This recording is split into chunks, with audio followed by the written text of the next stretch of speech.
Día número 30. Modelo de los cristianos. Recurrimos a ti en nuestras tribulaciones, bienaventurado José, a fin de que, sostenidos por tu ejemplo y tu ayuda, podamos vivir santamente. Oración de León XIII a San José. Nuestros antepasados, sabiendo quizá mejor que nosotros que Dios no es extraño a ningún detalle, por pequeño que sea, de nuestro destino, se entretuvieron en estudiar el nombre de José, observando que todas las letras que lo constituyen son iniciales de virtudes primordiales del santo. La J de justicia, O de obediencia, S de silencio, E de experiencia, P de prudencia y H de humildad. Tal vez nos sintamos tentados a sonreír ante este candor que busca signos providenciales hasta en las letras de un nombre, pero hay que reconocer que esas virtudes caracterizaron en efecto el alma de José, tal como la tradición cristiana las refiere y enumera. Todas las perfecciones evangélicas coexisten en su alma en admirable equilibrio, bajo el signo de una serenidad que se nos muestra como emanación de la divina sabiduría. La primera de las virtudes que colocó en su vida en un lugar de honor fue la obediencia. Siempre que el Evangelio nos habla de él es para mostrárnoslo en el ejercicio de la misma. Así pues, levantándose hizo todo lo que Dios le había significado. Levantarse, en el vocabulario de la Biblia, expresa la prontitud, la docilidad y la energía con que uno se entrega a la tarea que acaba de serle asignada. José se nos aparece, pues, como el servidor que Dios conduce fácilmente, como el centurión del Evangelio al que se le dice: ve y él va, ven y él viene, haz esto y lo hace. Los hombres aún no conocían el Padre Nuestro, y ya José había pronunciado su frase central: Padre, hágase tu voluntad. Había comprendido que para los seres creados la verdadera sabiduría consiste en vivir de acuerdo con su Creador, a semejanza del Hijo de Dios, que al venir a este mundo se ofreció en oblación. Aquí estoy, Padre, para hacer tu voluntad. Así, a cada consigna del cielo se entrega a su cumplimiento como un niño. Es dócil a todas sus llamadas, rápido en responder a todos los trabajos, a todas las pruebas, a todos los sacrificios. Ha puesto toda su vida en manos de Dios. Está siempre a la escucha, el acecho de sus mandatos. No sabe a dónde le conduce Dios, pero le basta con saberse conducido por Él. Jamás desfallece en su misión. No regatea, no tergiversa, no objeta nada, no pide explicaciones. No se irrita, no se queja cuando se le trata aparentemente sin miramientos y solo se ve iluminado en el último momento. No retarda el momento de entregarse. Va hasta el fin en el cumplimiento de su deber sin dejarse intimidar por nada. La obediencia es propia de almas fuertes y humildes. Solo Dios podría medir la profundidad de la humildad de José. Se sabía incomparablemente privilegiado por Dios en razón de su misión y sin embargo no se siente aplastado por la grandeza de su vocación, como tampoco piensa en envanecerse o en reservarse un puesto en el gran misterio de la encarnación que domina la historia. Ni siquiera utiliza su título de padre adoptivo del Hijo de Dios para destacarse y subirse en un pedestal. Allí donde otros hubiesen caído en el orgullo, él, que tan a menudo ha meditado el Magnificat de su esposa, se abaja más y más. En todo lo bueno que descubre en él no ve más que un don gratuito de Dios y de su liberalidad. Solo se distingue de los demás por su profunda modestia y su discreción total. Mas todavía que Isabel se dice: ¿de dónde me viene la dicha que supone el que mi Dios y su madre se dignen habitar en mi casa?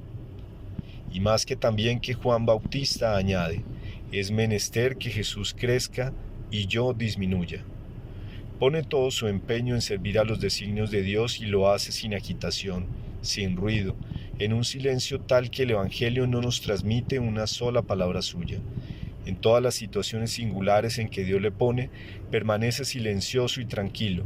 Sabe que la tarea de un servidor no consiste en hablar sino en escuchar la voz de quien le manda, y que el silencio es el ambiente propio de una vida que busca estar unida a Dios, conservar el contacto con Él. No tenemos por qué lamentar no conocer ninguna palabra de José, pues su lección y su mensaje son precisamente su silencio. Se sabe depositario del secreto del Padre Eterno, y para mejor guardarlo sin que nada se transparente, se envuelve él mismo en el secreto. No quiere que se vea en él más que un obrero que trabaja duro para ganarse el pan, temiendo que sus palabras obstaculicen la manifestación del Verbo. Su desaparecer silencioso no expresa tan solo su aceptación de los designios divinos, es también un rendido homenaje a las magnificencias de Dios, la expresión de su asombro frente a lo que ha querido hacer de él, un pobre hombre que nada merece. Se reconoce tan repleto de dones que solo el silencio le parece digno de sus acciones de gracias. Las palabras le faltan para expresar su anonadamiento ante el misterio que desarrolla en su casa. Necesita un recogimiento cada vez más profundo para meditar todas las gracias cuyo recuerdo guarda en su corazón. Hay quien no ve en José el silencioso más que un pobre santo arcaico que vivió hace 2000 años en un oscuro pueblo y que no tiene nada que enseñar a los hombres de hoy.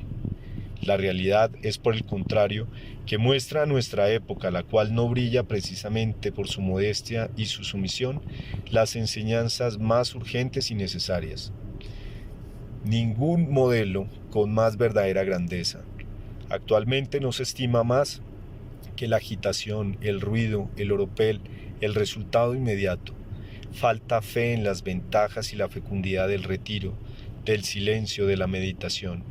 Esas virtudes primordiales no aparecen ya más que como prácticas periclitadas, esfuerzos perdidos para el progreso del mundo.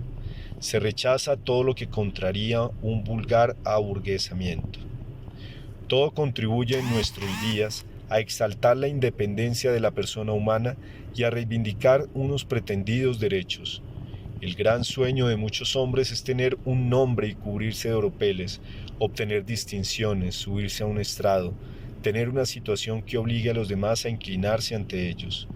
José nos enseña que la única grandeza consiste en servir a Dios y al prójimo, que la única fecundidad procede de una vida que, desdeñando el brillo y las hazañas pendencieras, se aplica a realizarse consciente y amorosamente su deber, por humilde que sea, sin buscar otra compensación que agradar a Dios y someterse a sus designios, no teniendo otro temor que no servir bastante bien.